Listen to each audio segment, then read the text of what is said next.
Inilah makanya kau dilatih, Rocky. Disinilah kita sekarang.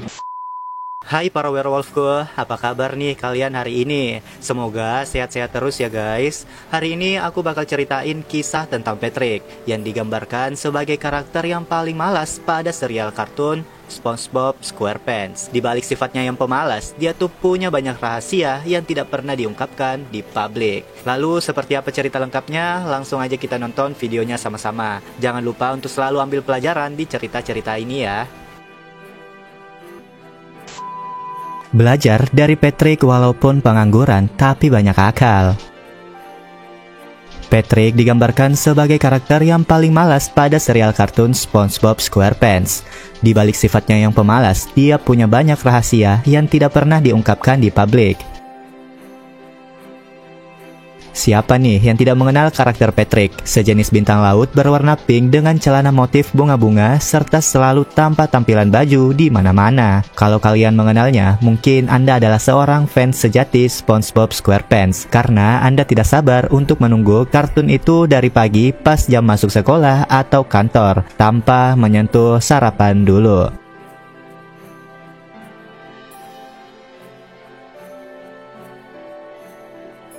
Ngomong-ngomong soal bintang laut merah muda ini, karakternya lebih diidentikan sebagai sahabat karib SpongeBob. Soalnya Patrick dan SpongeBob tidak bisa dipisahkan sejak kecil sehingga persahabatan mereka diibaratkan sebagai susunan puzzle yang telah menyatu. Selain itu, mereka pernah bermusuhan satu sama lain di beberapa episode. Namun pada akhirnya mereka kembali berdamai di penghujung acara secara sukarela dan tidak ada unsur pemaksaan sama sekali. Kalau ada yang mengatakan Patrick itu malas, bodoh, ataupun telat mikir, persepsi itu sebenarnya salah. Karena sebagian besar penonton hanya melihat dari sisi luar, sehingga sisi dalamnya jarang diperhatikan. Kemudian penonton berandai-andai di dalam pikirannya, bagaimana kalau Patrick itu ternyata pintar dan cerdas? Jawabannya yang pasti adalah penonton merasa terkejut sekali ya mendengarnya. Sampai-sampai mereka menonton penampilan Patrick secara maraton tanpa takut matanya sakit. Bisa jadi dia akan menjadi topik trending dengan tagger Patrick is so smart. Patrick itu pintar, yang sangat fenomenal hingga menguasai barisan di media sosial. Coba bayangkan jika Anda bertemu orang seperti dia di dunia nyata, Anda pasti berpikir lebih memilih berteman dengannya atau menjauhinya, tanpa melihat orangnya sama sekali. Kalau Anda pilih opsi pertama, Anda mempunyai jiwa seperti malaikat, yang selalu senantiasa menolong orang-orang tanpa pamrih. Istilah kata nih, Anda mendapat predikat calon ahli surga. Sedangkan jika Anda memilih opsi kedua, Anda harus siap-siap menerima hujatan dari netizen. Karena mereka tuh bisa memviralkan sikap Anda di beberapa internet, sehingga nama baik Anda semakin tercemar layaknya buronan versi online.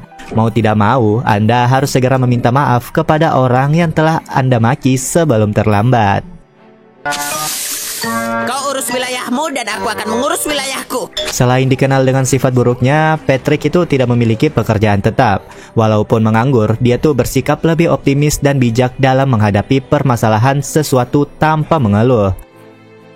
Di saat orang-orang antusias mencari pekerjaan lewat online atau job fair, Patrick mempunyai kemampuan yang tidak dimiliki oleh orang lain, yaitu menjadi asisten dadakan di balik perannya. Dia senantiasa membantu teman-temannya saat kesulitan mengerjakan suatu pekerjaan, walaupun tidak digaji sepeser pun. Andaikan mendapat pekerjaan, dia akan bisa sangat menerima jenis pekerjaan apa adanya, tanpa melihat latar belakang dirinya, dikarenakan dia hanya membaca sekilas informasi dengan setengah mengerti.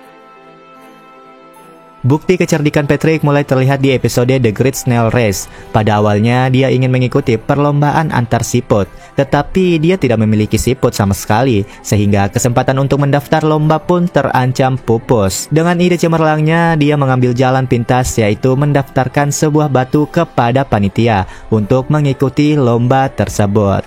Meskipun orang-orang menganggapnya aneh, dia tetap bersabar dan berniat dalam memenangkan lombanya itu.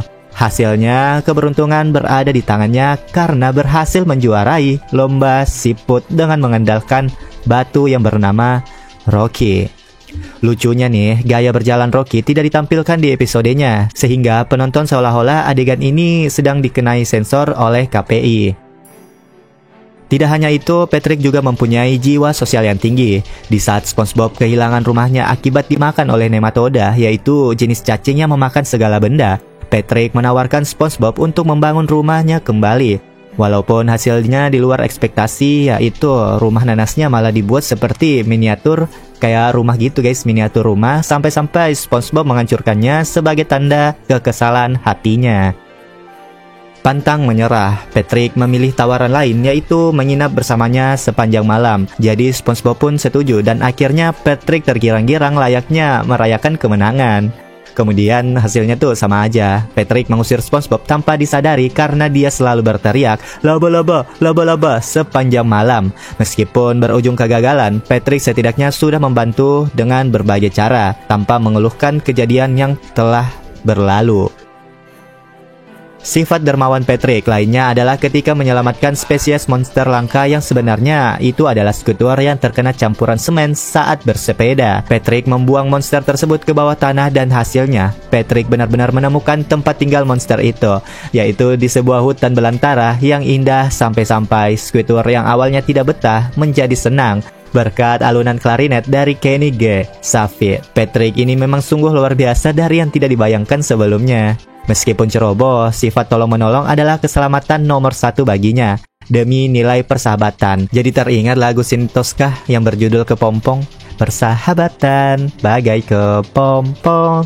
Sebagai penutup, karakter Patrick patut kita tiru dalam kesehariannya. Meskipun dia sangat telat mengambil keputusan sesuatu, Patrick selalu mengatasi sebuah permasalahannya melalui trik jitu, trik sendirinya, tidak asal menjiplak orang lain, melainkan dengan memanfaatkan barang-barang yang ada. Misalkan, orang-orang lebih tertarik membeli jam di toko, sedangkan Patrick lebih untuk menaruh jam dinding di lengannya.